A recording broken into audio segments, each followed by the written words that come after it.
भाई वो कहावत तो आपने सुनी होगी, गुरु गुड़ रह गया चेला चीनी बन गया। भाई इस गाड़ी को देख के ना मुझे एग्जैक्ट यही स्टेटमेंट याद आती है। This is India's most loved diesel SUV American. जो एक प्रोडक्ट था ना वो ये गाड़ी थी, 2013 में लॉन्च हुई थी सबसे पहले। कोई इंडिया में जानता भी नहीं था कि सब 4 मीटर कॉम्पैक्ट एसयूवी भी कोई नाम की चीज होती है। एसयूवी जानने लग गए थे लोग, रिनोल्ट डस्टर 2012 में लॉन्च हो चुकी थी, लेकिन बहुत ही बड़ी सेगमेंट की गाड़ी। क्रेटा, सेल्टोस, इनके कंपटीशन की आज के कॉन्टेक्स्ट के हिसाब से अगर हम बात करते हैं, लेकिन एक छोटे साइज में कम प्राइस ब्रैकेट में भी कोई एसयूवी आ सकती है, उसका परफेक्ट एग्जांपल जीता जागता भाई आज आपके सामने पेश है, फोर्ड इकोस्पोर्ट।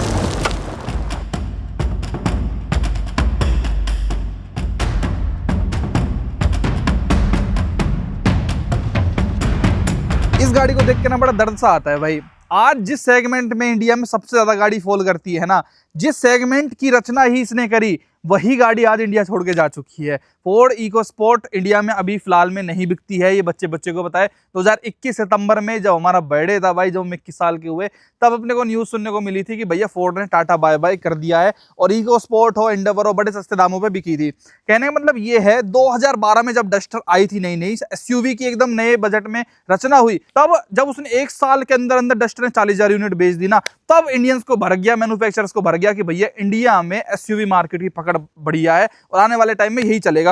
तो Ford was the first company जिसने सबसे पहले 5.5 लाख रुपए के अराउंड एक शोरूम प्राइस में ये गाड़ी लॉन्च करी और इंडियंस के लिए एकदम नया प्रोडक्ट था। इतने कम प्राइस में भाई स्विफ्ट, बलिनो, रिड्स, इतने कम प्राइस में उस टाइम पे भाई एसयूवी को तो कोई जानता भी नहीं था। डस्टर वगैरह ठीक है वो 8 लाख से स्टार्ट हो रही थी, लेकिन ये 5.5 लाख रुपए से स्टार्ट करके यहाँ पीछे ऐसा इस तरीके का स्पेयर टायर देखे ना, लोगों को एकदम चौंका दिया कि ये क्या आ गया इंडियन मार्केट में। एक साथ ही 3 इंजन ऑप्शन के साथ ये गाड़ी आई थी। 2 इसके अंदर पेट्रोल इंजन थे, एक टर्बो पेट्रोल, एक नेचुरली एस्पिरेटेड और एक डीजल इंजन। ये इंडियाज मोस्ट लव्ड एसयूवी भी मानी जाती है। उसके मैं रीजंस क्या है आगे आपको बताऊंगा जब हम इसको ड्राइव करेंगे, क्या ही ये गाड़ी चलती है। जब इस गाड़ी को लोगों ने चलाना स्टार्ट किया था ना, तो लोगों का गाड़ी चलाने का एक्सपीरियंस पूरा बदल गया। एकदम अमेरिकन फील, इसकी जैसी हैंडलिंग, इसके जैसा कंफर्ट, इसके जैसा स्टाइलिंग, लुक्स वगैरह कुछ ऑफर ही नहीं कर रहे थे। लेकिन भाई उस टाइम इस गाड़ी की 8-8, 10-10 महीने तक की वेटिंग थी भाई। इतनी जबरदस्त बुकिंग वगैरह इसको मिली थी ना, वो तो खैर इंडिया में नॉर्मल सी बात है। साइज देखते ही लोग बाग एकदम से उसके ऊपर टूट पड़ते हैं कि बड़ी गाड़ी आ गई कम प्राइस में। स्कॉर्पियो उसका परफेक्ट एग्जांपल है 2026 के हिसाब से। 2013 से 2015 तक इस गाड़ी ने अकेली ने रूल किया। लेकिन भाई ये मारुति है, hyundai है,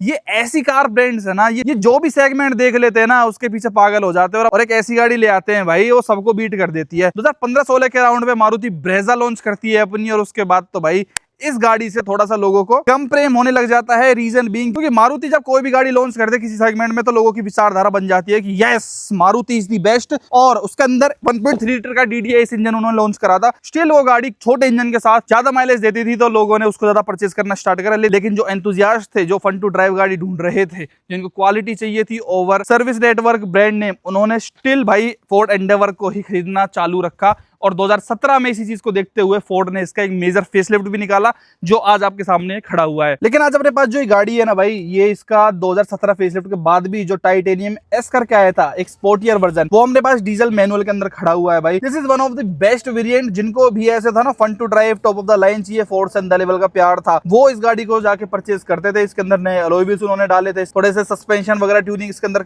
अलग करी गई थी। और ये जो गाड़ी है ना 2020 कंडीशन है, लेकिन आपको किसी भी देख के लगेगा नहीं कि ये 2020 मॉडल है, क्योंकि कंडीशन वगैरह काफी साफ है और गाड़ी काफी यूनिक सी फील होती है भाई। देखो सच बताऊं, और इस यूनिकनेस के पीछे और आज भी इस कंडीशन को मेंटेन करने के लिए ना कहीं एक अच्छी फ्रेग्रेंस की जरूरत होती है, जो इसके अंदर इन्वॉल्व ने बरकरार कर रखी है भाई पिछले 6 सालों से। इसके अंदर यूज करते हैं भाई इन्वॉल्व का ब्लैक मस्क परफ्यूम, जो मेरे ख्याल से one of the best perfume है इंडिया में। मेरे ख्याल से नहीं भाई, एक्चुअल में है भी। ये स्पिल प्रूफ है, ना बिखरता है ना कुछ होता है। प्लस इसकी फ्रेग्रेंस को आप इंक्रीज या डिक्रीज भी कर सकते हो इस तरीके से। आप इसको किसी भी कप होल्डर वगैरह में रख सकते हो, या फिर आप चाहो तो इतने बड़े लंबे चौड़े डैशबोर्ड पे कहीं भी प्लेस भी कर सकते हो। 3M की टेप इसके साथ ही आती है। प्लस इन्वॉल्व के स्प्रे वाले परफ्यूम्स भी आ सकते हैं। आजकल हर गाड़ी में आपको इन्वॉल्व परफ्यूम देखने को मिल जाते हैं। तो आप किस बात का वेट कर रहे हो? अगर आपको भी कुछ यूनिक चीज चाहिए फोर्ड इकोस्पोर्ट की तरह, तो आप खरीद सकते हो और उसको महंगाना है आपको। और अगर आप भी फैन हो भाई फोर्ड इकोस्पोर्ट की तरह यूनिक चीजें ट्राई करने की, तो एक बार इन्वॉल्व का परफ्यूम अपनी गाड़ी में जरूर ट्राई करके देखना, आपको मजा आ जाएगा भाई। डिस्क्रिप्शन में लिंक है और उन्हें कूपन कोड यूज करोगे तो 10% ऑफ भी मिल जाएगा। देखो ये है अपने पास डीजल खड़ा हुआ है, नॉइज आप सुन सकते हो भाई, बहुत नॉइजी इंजन है, एसी के साथ बड़ा नॉइज करता है। इस तरीके की ऑफर करती थी फोर्ड। लोकल लॉक का बटन होता था केवल, फोर्ड फोर्ड का यहाँ पे लोगो है, बाकी और कुछ भी नहीं है, सिंपल। यहाँ पे आपको ग्रिल मिल रही है ब्लैक में, ये ब्लैक छत इसकी आती थी, एक अलग से वेरिएंट था जो टाइटेनियम एस करके है। ये प्रोजेक्टर हेडलाइट इसके अंदर है, यहाँ पे डीआरएल इसके अंदर आती है। 200 mm के लगभग इसके अंदर ग्राउंड क्लियरेंस था। साइड से लुक तो भाई इसकी बच्चे को रटी पड़ी है। इस तरीके के अलॉय व्हील्स थे,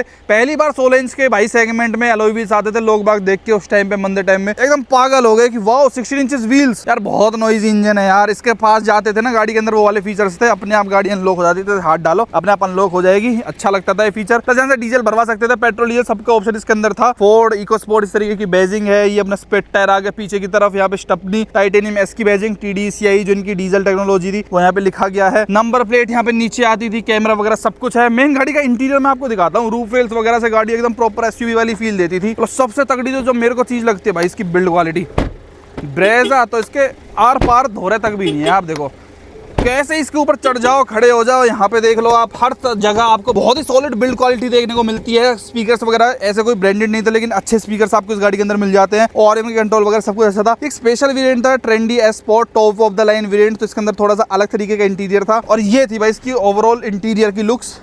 ये देखो अलग ही लेवल का मजा आ जाता है भाई। इसको बंद करते हैं। डैशबोर्ड बहुत लंबा था। अच्छा, इसकी जो पहली जनरेशन थी जो 2013 में लॉन्च हुई थी, वो तो बहुत ही अगली लुकिंग थी, उसका इंटीरियर तो बहुत गंदा लगता था। लेकिन जब फेसलिफ्ट उन्होंने निकाला थोड़ा सा बदल दिया, इस तरीके की डिस्प्ले लगा दी, यहाँ पे मीटर अलग कर दिया। और जो फोर्ड की ये वाली आवाज है ना,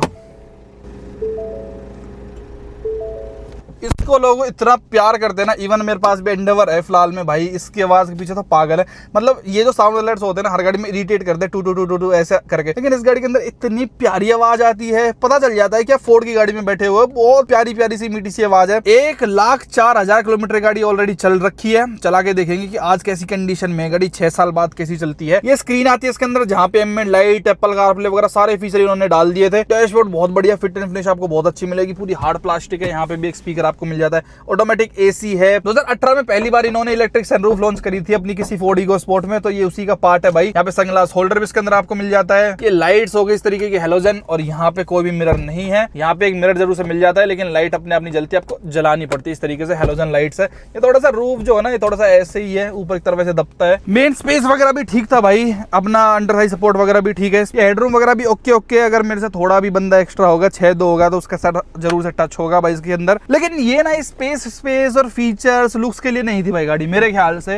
ये इसका जो इंजन है ना, और जो इसकी ड्राइवेबिलिटी है, ये जो ड्राइवर्स कार मानी जाती थी। और एक और इंटरेस्टिंग बात बता दूं भाई, मुझे पता बहुत हिट मिलेगी मुझे इस बात को कहने के ऊपर, लेकिन ये गाड़ी मुझे सबसे घटिया लुकिंग गाड़ी आज तक की लगती थी भी और लगती है भी। मतलब मेरे को फोर्ड इकोस्पोर्ट कभी भी डिजाइन वाइज, लुक्स वाइज पसंद नहीं आई। मेरे को one of the ugliest design लगता है कार्स के मामले में, फोर्ड इकोस्पोर्ट के मामले में भाई। रियली सॉरी इकोस्पोर्ट ओनर्स, हर चीज अच्छी है गाड़ी के बारे में, लेकिन भाई, और हाँ मैं सिर्फ डिजाइन की बात कर रहा हूँ भाई। चलाने में तो गाड़ी अभी चला के देखेंगे कैसी, हालांकि मैंने चला रखी है बहुत ज्यादा ये, लेकिन मैं डिजाइन की बात कर रहा हूँ। थोड़ी गोल मटोल सी है, मेरे को थोड़ी पर्सनल प्रेफरेंस बता रहा हूँ। थोड़ी शार्प सी गाड़ी, थोड़ी जो प्रॉपर SUV जैसी फील दे, ऐसी पे फील आता है। थोड़ी गोल गोल सी, ऐसे क्यूट सी लगती है गाड़ी, ऐसे ही लगती है एकदम माचो सी, बल्कि सी, वो वाली फील नहीं आती इसके अंदर। अच्छा, इसके ना जो बूट स्पेस है वो भी इंटरेस्टिंग तरीका है इसको खोलने का। टेल लाइट में आप देख रहे हो कहीं पे आपको छुपा हुआ कोई हैंडल दिख रहा है, ये जो दिख रहा है क्रोम का पार्ट, इसको आप ऐसे प्रेस करते हो तब आपका जो ये टेल गेट है ना, ये इस तरीके से ओपन होता था। स्कॉर्पियो एन वगैरह में तो अब आने लग गई भाई ये सारी चीजें। फोर्ड तो 2013 से देने लग रहा है भाई। लगभग 350 लीटर के लगभग आपको बूट स्पेस मिलता है। स्टपनी वगैरह नीचे कुछ भी नहीं मिलती, क्योंकि स्टपनी तो इन्होंने पीछे लटका दी ना यहाँ पे थार वार में, सफारी डेकोर वगैरह में। हालांकि ऐसा नहीं था कि पहले ये नहीं आता था स्टपनी वगैरह, सफारी वफारी में भी टाटा वाले देते थे भाई ये स्टपनी लगा के। लेकिन सब 4 मीटर में ऐसी छोटी गाड़ी में पहली बार किसी ने देखा था कि इस तरीके से स्टपनी भी पीछे लगाई जा सकती है। लेकिन ना किसी और कंपनी ने इस चीज को कॉपी करने की ट्राई भी नहीं करी। ब्रेजा आई, वेन्यू आई, निसान, मैग्नाइट, टाटा नेक्सॉन, दुनिया भर की गाड़ी है इस सेगमेंट में, लेकिन किसी ने भी इस वाले उसको अडेप्ट नहीं करा, क्योंकि इससे थोड़ा सा ना गाड़ी लंबी हो रही है, बैक करने में थोड़ी दिक्कत होती है, थोड़ी पार्किंग स्पेसेस में थोड़ा कंजेस्टेड सा फील होता है। तो काफी इसके ना नेगेटिव्स भी हैं भाई यहाँ पे लगाने के। और कई बार तो मुझे ये चीज आती है भाई देख के कि यार इस सेगमेंट में भाई कोई कंपनी पीछे नहीं है। जितनी भी इंडिया में मोस्टली ब्रांड्स होंगे ना, सब ने अपनी सब 4 मीटर में गाड़ियां ले रखी है। मारुति की ब्रेजा लो, टाटा की नेक्सॉन लो, hyundai की वेन्यू लो, निसान की मैग्नाइट लो, रिनोल्ट काइगर लो, महिंद्रा की 3 CX लो, स्कोडा की काइलैक लो, सब नए नए ब्रांड्स अपने लेके आते रहते हैं, लेके आ चुके हैं। लेकिन ये गाड़ी बेचारी 2021 में बाय बाय टाटा राधे राधे इसने बोल के हमको इंडिया से छोड़ के चली गई। क्या चलो ये तो होगी गाड़ी की बात भाई, लेकिन भाई मैन्युफैक्चरर तो गया है, गाड़ियों को तो यहीं छोड़ गया है। ओनर साथ भी मजे ले रहे हैं, पता किस चीज के, इस डीजल इंजन के। 100 PS की पावर निकालता है, 215 Nm का टॉर्क है, मैनुअल ट्रांसमिशन के साथ ये आता है, 4 सिलेंडर इंजन है, आवाज देख सकते हो आप इतनी कुछ निकालता है। डीजल में गाड़ी सबसे ज्यादा बिकती थी भाई, क्योंकि माइलेज लो, परफॉर्मेंस लो, हर चीज गाड़ी के अंदर मिलती थी। यहाँ पे इंसुलेशन इन्होंने लगा के दिया है, लेकिन बाहर तो बहुत तेज आवाज करता है भाई ये इंजन। लेकिन एक बात बताऊं, इसके जैसा एसी नहीं देखा भाई मैंने इस गाड़ी के अंदर, मतलब इस सेगमेंट में। इतने साल पुरानी होने के बाद भी इसका एसी हमारी फॉर्च्यूनर को भी फेल करता है। पर इतना दुख होता है ना भाई सोच सोच के कि यार ये गाड़ी चली गई, और महिंद्रा वाले हर ब्रांड ने इतना फायदा उठा लिया इस साइज का, इस आइडिया का। महिंद्रा थार इसी साइज की गाड़ी है भाई, अंडर सब 4 मीटर, जो छोटी वाली आती है 3 डोर, सब कॉम्पैक्ट एसयूवी है वो एक, जो उन्होंने प्रॉपर इतने साइज में वो थार बना के दे दी। सोचो फोर्ड वाले कुछ नहीं कर पाए। खैर इंडिया छोड़ना ही था भाई इनको, जब कुछ गाड़ी लॉन्च नहीं करेंगे फोर्ड इको स्पोर्ट और एंडेवर के दम पे, कहाँ तक कोई ब्रांड टिक रहा है भाई। मेहनत करते गाड़ियां लेके आते, तो जीप जैसा ब्रांड, निसान जैसा ब्रांड, रेनॉल्ट जैसा ब्रांड अगर सस्टेन कर सकता है, इनके पास तो क्या ही कमी थी। चेन्नई वाले प्लांट, मडगांव वाले सब बंद करके अपना 2021 में सब कुछ अपना बंद करके यहाँ से इंडिया में बैग पैक करके चले गए भाई। ये अच्छी बात नहीं, हालांकि सर्विस सेंटर भी चल रहे हैं, लेकिन यार कस्टमर का भरोसा तो टूटता है ना। जिसने 2021 में फोर्ड इको स्पोर्ट पे भरोसा दिखाया है, फिर एंडेवर पे दिखाया, उनके लिए तो गलत बात है ही ना। आज इन गाड़ियों की रीसेल भी कुछ नहीं है भाई, लेकिन इसका फायदा अगर आपको फोर्ड इको स्पोर्ट से अंधे लेवल का प्यार है तो आप उठा सकते हो जरूर से, क्योंकि गाड़ी कहीं ना कहीं सस्ती भी मिल जाती है अपने को। ये चलो छोड़ो भाई, हिस्ट्री गई भाड़ में। जिसने गाड़ी ले ली वो तो मजा लेगा ना इसके डीजल इंजन का। मेन चला के देखते हैं भाई गाड़ी चलने में कैसी है, उसका मजा लेते हैं। आओ मेरे साथ। लो ये थी भाई पुरानी बातें, अब नई बातें करते हैं। इसका टॉर्क चेक कर लेते हैं, 200 Nm के लगभग कैसा निकालता है। भाई साहब इंजन तो शोर तो काफी मचाता है, इंसुलेशन दे रखी है, लेकिन 3000 RPM के ऊपर जाते ही गाड़ी ऊँ मचाने लग जाती है। Nice man. अब मेरे को समझ आया क्यों ये फोर्ड इको स्पोर्ट वाले एक चीज कहते रहते हैं, मैं जहां भी पढ़ूं, कि यार इन लोगों को ना कोई भी ऑप्शन समझ नहीं आता है। फोर्ड इको स्पोर्ट मान लो जैसे अब एक्सपायर हो गई है बहुत लोगों की, अभी जैसे 2026 है दिल्ली NCR में होती है, तो 2020 मॉडल ये वाली है, तो ये 2030 में एक्सपायर हो जाएगी, तो उनको अल्टरनेटिव कुछ समझ नहीं आता कि इसके ऊपर क्यों ले। अब मैं थोड़ा फील कर पा रहा हूँ, आपको एक एक करके बताता हूँ। जब भी आप गाड़ी के अंदर बैठते हो ना, आप तुरंत कुछ चीजें नोटिस करते हो, जैसे आप कितना सेफ फील कर रहे हो किसी भी गाड़ी के अंदर। भाई इट फील सो गुड। इसका डैशबोर्ड इतना लंबा है ना, तो ऐसा लगता है कि भगवान ना करे कल को कुछ होता है, मान लो जैसे रॉन्ग साइड से भाई ये ट्रैक्टर वाला आ रहा है, या ये गलती कर दे, मैं गलती कर दूं, देखूं ना, नजर ना आए, तो इसमें थोड़ी फील आती है कि यस मैं बच सकता हूं, क्योंकि बहुत दूर तक तो ये डैशबोर्ड इम्पैक्ट ले लेगा, और यहाँ पे काफ़ी एयरबैग्स वगैरह भी हैं। सेफ्टी पॉइंट ऑफ व्यू से देखो अमेरिकन है, उस चीज़ में हम डाउट ही नहीं कर सकते। जो मारुति ब्रेजा पे लोगों ने शिफ्ट करना स्टार्ट किया था ना 2 साल बाद इस गाड़ी के लॉन्च के बाद, वो आपको पता ही है यार कैसी सेफ्टी मारुति वगैरह ऑफर करता है। उनका प्योर फोकस माइलेज पे होता है, तभी वो लोग भी 22, 23, 25, 26, इवन 30 की भी ब्रेजा वाले निकलवा लेते थे उस 1.3 DDIS डीजल इंजन से। बहुत मशहूर इंजन था उनका। हालांकि भाई माइलेज का तो ये भी कम नहीं देता था, 21.6 किलोमीटर पर लीटर की माइलेज थी, 536 किलोमीटर की अब भी रेंज बता रही, जबकि ऑलमोस्ट हाफ टैंक है, तो एक टैंक में समझो 1000 किलोमीटर गाड़ी चल जाती है। 21.5 की माइलेज इतने बड़े इंजन से 1.5 लीटर के से नॉट बैड मेरे ख्याल से, जितनी आपको इसके अंदर पावर मिल रही है। अच्छा कुछ और पॉइंट्स के बारे में बात करते हैं। देखो बहुत हार्ड सी गाड़ी फील हो रही है। इंटीरियर हालांकि बहुत आउटडेटेड सा लगता है आज के हिसाब से, बड़ा ऑड सा ऑकवर्ड सा। ये स्पेसिफिक लोगों के लिए गाड़ी थी, मास मार्केट के लिए नहीं थी। सेगमेंट तो इसने क्रिएट कर दिया, लेकिन वही है ना, मास मार्केट को जब पकड़ना है तो बेशक से सस्ती थी, क्वालिटी दे रही थी, अमेरिकन वाली चीज ड्राइवेबिलिटी दे रही थी, लेकिन लोगों का क्या था ना कि भाई हमको थोड़ा ऐसा ब्रांड चाहिए जिसमें हम टेस्ट कर सके, जिसकी रीसेल भी हमको मिल पाए, जैसा कि ये अपने पास ये मारुति ब्रांड जा रहा है ना, ऐसा करके। तो लोगों के पास जब ऑप्शन आया ना, तो उन्होंने धड़ल्ले से सब कॉम्पैक्ट एसयूवी खरीदना स्टार्ट कर दिया, लेकिन इसको केवल क्रीम लोग ही खरीदते थे जो जानते थे कि ड्राइविंग क्या होती है, मेरे जैसे भाई, जैसा मेरा पंजा दबाया। तो ठीक है, देखो टॉर्क वगैरह इसके अंदर काफी गुड मिल रहा है अपने को, उस टाइम के हिसाब से तो मेरे ख्याल से ये वन ऑफ द बेस्ट होगा। आजकल तो आपको देखो Hyundai के, किया के बहुत रिफाइंड इंजन मिल रहे हैं 1.5 लीटर में ही, सेम पावर, मतलब इससे भी ज्यादा पावर वो क्रेटा सेल्टोस में दे देते हैं, लेकिन इतनी छोटी गाड़ी के हिसाब से इतना परफेक्ट डीजल इंजन मेरे ख्याल से उस सेगमेंट में नहीं होगा। अब तो नेक्सॉन में भी आता है 1.5 लीटर का डीजल इंजन, लेकिन उस टाइम के हिसाब से, मंदे टाइम के हिसाब से अगर आप सोचो तो भाई it feels too nice to drive. मेरे ख्याल से सेगमेंट में कोई भी गाड़ी इतनी तगड़ी परफेक्ट हैंडलिंग और इतनी तगड़ी स्टेबिलिटी आपको नहीं दे सकती। देखो गाड़ी अभी मैंने 150 भगा रखी है, गाड़ी 150 भगा रखी, और मेरे को पूरा कॉन्फिडेंस है भाई कि हाँ, अगर गाड़ी अनस्टेबल तो नहीं होगी, ब्रेकिंग हो बेशक से, इसकी हैंडलिंग हो, स्टीयरिंग परफेक्ट वेट गेन करता है। अब मैं बहुत बड़ी बात बताऊं, देखो अभी मैंने थोड़े दिन पहले ना वो भी चला रहा था मैं, आपकी फोक्सवैगन की टी-रॉक को 25-26 लाख रुपए की जर्मन वाली फील है, उसके स्टीयरिंग में वो मेरे को वो फील नहीं आ रही थी, वो वेट गेन नहीं कर रहा था, लेकिन इसका स्टीयरिंग ऑन पॉइंट इतना तगड़ा फील होता है ना। ये रही वो ब्रेजा जो इसको खा गई भाई बेचारी को। भाई यार देखो, इनको ना अपडेट भी लेके आना चाहिए था, कब तक फेसलिफ्टों के दम पे काम चलाते हैं। 8 साल के अंदर तो हाथ जोड़ के चले गए ये, जबकि 6-7 साल के अंदर मैक्सिमम इनको एक नया जनरेशन दे देना चाहिए था इस गाड़ी का, लेकिन फेसलिफ्ट थोड़ा बहुत चेंज कर दिया। तो फोर्ड भी बड़ी ऐसे आलसी टाइप थी इंडिया में कि बिक रही है, हमारी इंडेवर बिक रही है, इको स्पोर्ट बिक रही है, तो ठीक है, लेकिन खा गई ना वो एट द एंड इसको, चाहे कुछ भी ये दे रही थी, लेकिन it feels too damn good भाई। जिसने एक बार इको स्पोर्ट चला ली ना, मैं कह रहा हूँ, देखो मैं अभी तक ना, मेरे को सेल्टोस वगैरह भी मेरे पास थी भाई, मैंने सेल्टोस रखी, क्रेटा से भी मेरे को प्यार है, वो गाड़ियाँ ठीक है, वो ओवरऑल आपको पैकेज दे रही हैं, फीचर्स दे रही हैं, बहुत चीज दे रही हैं, लेकिन आज भी ये 6 साल पुरानी इको स्पोर्ट की होड़ ना, ड्राइविंग वाइज सेल्टोस ले आओ, क्रेटा ले आओ, नहीं कर सकती भाई। बहुत बड़ी बात बोल रहा हूँ, भरे समाज के सामने कोई होड़ नहीं कर सकती है जो ये प्रॉपर आपको कॉन्फिडेंस देती है ना, जो प्रॉपर आपको ड्राइविंग वाली फील देती है। कह रहा था ना, एक क्रीम लोगों के लिए थी, एंथुसियास्ट के लिए थी, तो वो चीज़ जब आप इसको ड्राइव करोगे ना, तभी आप फील कर पाओगे।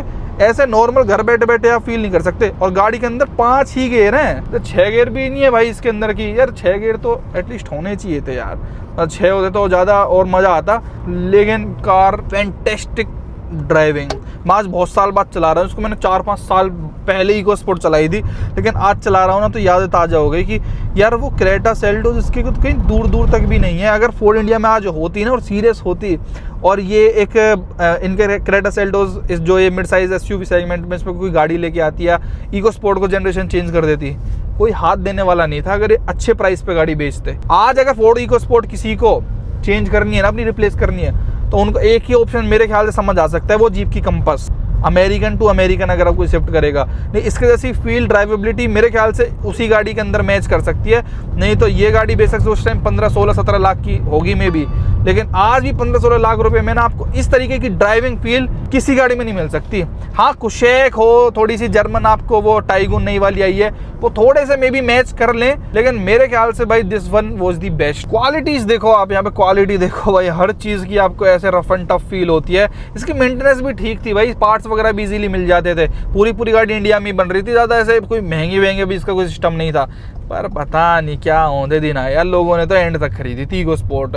हमने अपने रूरल इंडिया में, मैं बताऊं, बहुत इको स्पोर्ट थी और लोगों ने बहुत कॉन्फिडेंस दिखाया था फोर्ड पे। तो इंडियंस इतनी जल्दी किसी ब्रांड पे हाथ नहीं रख देते। देखो, एक इको स्पोर्ट, दूसरी इसके पीछे इको स्पोर्ट, तीसरी ये इको स्पोर्ट, दुनिया भर की इको स्पोर्ट आ गई मार्केट में, लेकिन भाई फीचर्स के आगे और प्राइस कम के आगे दब गई भाई ये गाड़ियाँ, और इनको टाटा बाय बाय बोल दिया। नहीं तो इको स्पोर्ट की होड़ भाई सब क्रीम, वो मैं कह रहा हूँ ना, जिनको सेफ्टी चाहिए थी, ड्राइविंग चाहिए थी, मेनली वो लोग लेके आते थे इनको एकदम प्रॉपर, जो कार चलाना चाहते थे, जो फीचर्स चलाना चाहते थे, वो नहीं केवल कार्स वाले फीचर्स। ऐसी बात नहीं, इसमें भी कम थे, लेकिन इसके अंदर एक अलग लेवल की क्लास थी यार ड्राइविंग की। देखो, डिज़ाइन मुझे नहीं पसंद इसका, इंटीरियर मेरे को नहीं पसंद इसका, लेकिन ड्राइविंग मक्खन एक ही आ गई भाई। देखो कितनी इको स्पोर्ट आपको आज भी दिख जाती है ना।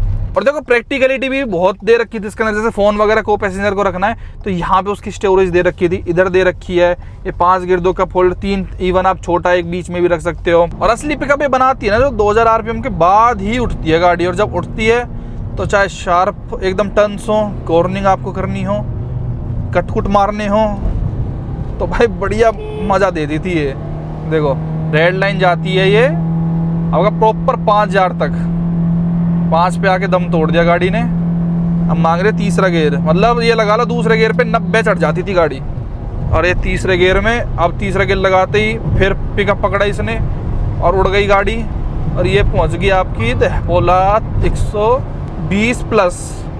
ओ भाई फिर मज़ा आ गया यार, आज भी इतनी बढ़िया चल रही है ना 1,04,000 किलोमीटर चलने के बाद, मज़ेदार भाई। क्लच वगैरह टाइट हो जाती हैं भाई, लेकिन इसकी शायद क्लच प्लेट चेंज है या क्या है, पर इतनी हार्ड नहीं लग रही है, बढ़िया फील हो रहे हैं। इसके पेडल्स कुछ इस तरीके के हैं, और ये मेंटेन करवा रखी है गाड़ी। कब हुई है इसकी सर्विस, यहाँ आप देख लो, अभी हुई है 1 लाख कुछ किलोमीटर पे हुई है ये।